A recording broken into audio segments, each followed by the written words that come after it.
Welcome back inside the Now Morning Show. Now, this Wednesday, Tychon Tech Talks is on at the Hilton Trinidad, and they're chatting about the future of commerce technology, consumer brands, and of course, the creator economy, consumer brands and platforms, and the creator economy. This morning, I want to welcome the CEO and founder of Tychon, Mr. Kevin Blake Thomas, as well as representing the Trinidad and Tobago Chamber, well, the Nova Committee inside the Chamber, yes. Rudolph and Amji. Good morning, gentlemen. Good morning. How are you all doing this morning? Having us. Quite wonderful. All right, Kevin, let me start with you. Sure. What is Tychon Tech Talks all about? What is the whole purpose of it? All right, so for us, the thesis behind it is really simple. Talent is equally distributed, but opportunities aren't. So every time I have a conversation, I tell folks startups are hard. 90% of startups fail. So why would anyone get into this space? And I always talk about it's very rewarding and it's worth it at the end of the day. And for us, in the space of Trinidad and the Caribbean, the startup community is very nascent, it's very young, and there isn't much support.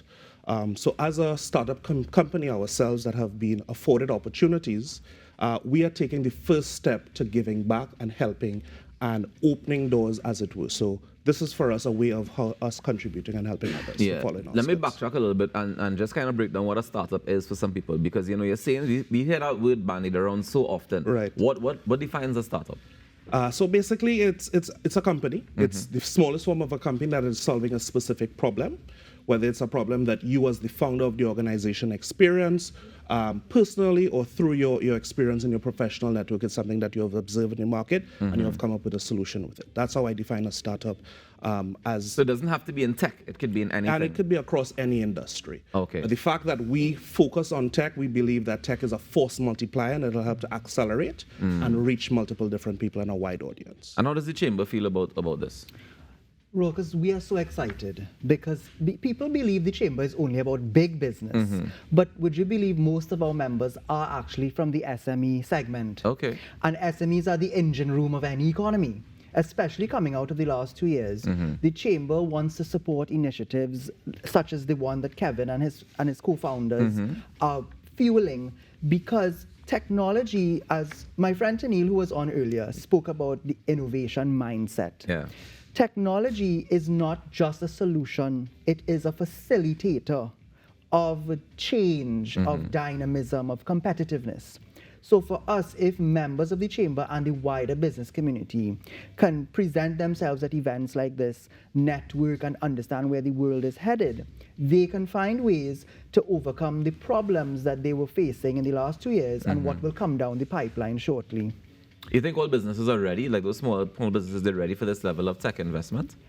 I'm glad you asked that question, because sometimes people automatically believe that it's a high cost or that it will take a lot of effort.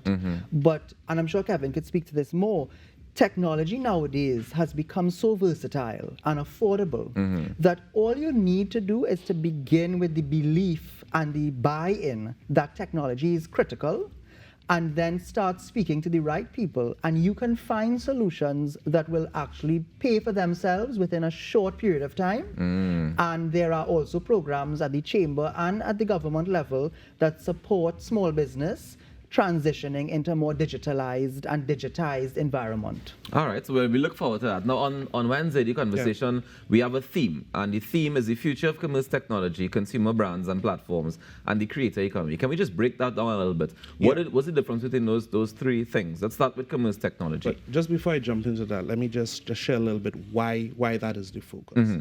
So we were accepted into a global accelerator and incubator program known as Techstars.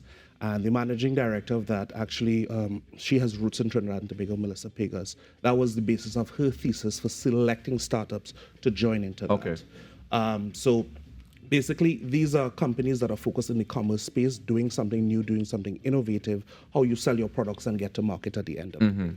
The second bucket is really around the platforms that you're utilizing. Okay. So think of Shopify. Shopify is this big platform that allows people with the dream and ambition of selling some product that they can easily go to market. So as Rudy was talking about, this technology is now immediately available at your fingertips. Right. Fractional cost that you can utilize so you can begin executing on that dream.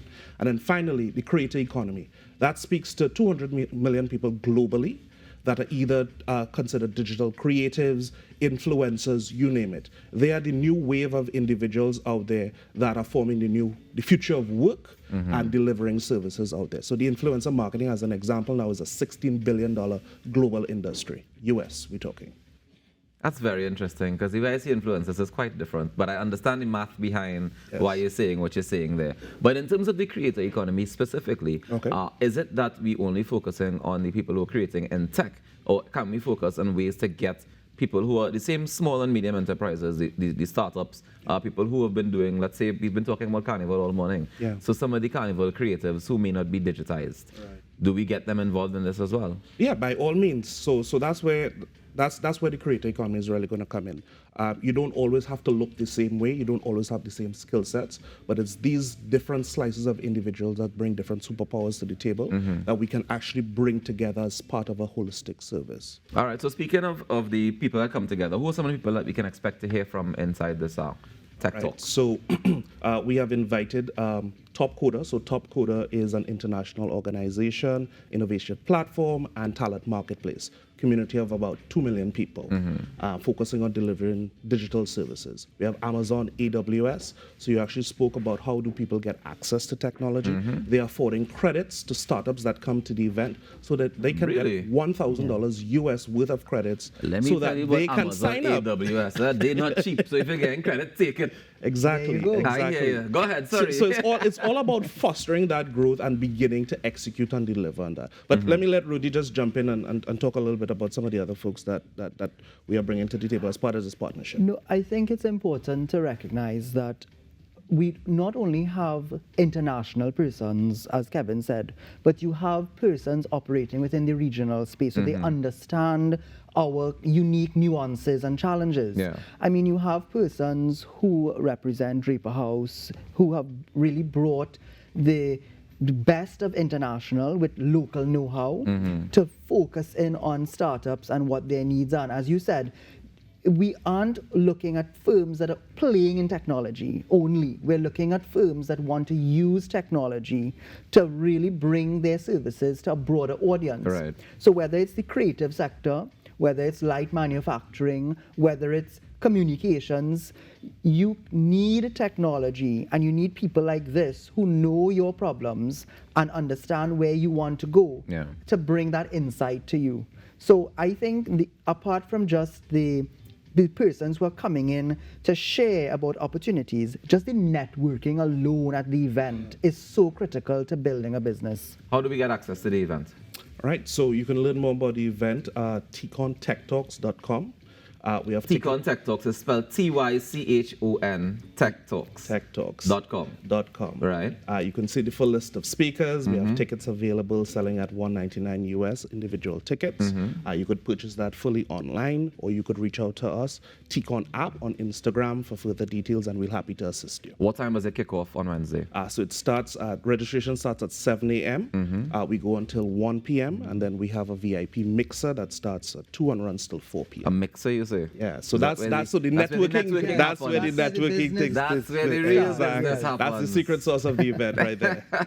All right, so it's an all-day event happening on March 1st. That is correct. And you want to be a part of it. It's happening at the Hilton Hotel, Tychon Tech Talks. It's on. Let me say thank you very much, Kevin and Rudolph, for joining. Thank you very much for joining me this morning. And for this fantastic conversation. I think that we definitely can approach SMEs and technology in a different way going forward. And you can find out more information by attending on March 1st at Trinidad Hilton at the Tychon Tech Talks. We'll take a quick break and come back with more inside the Now Morning Show. Stick around.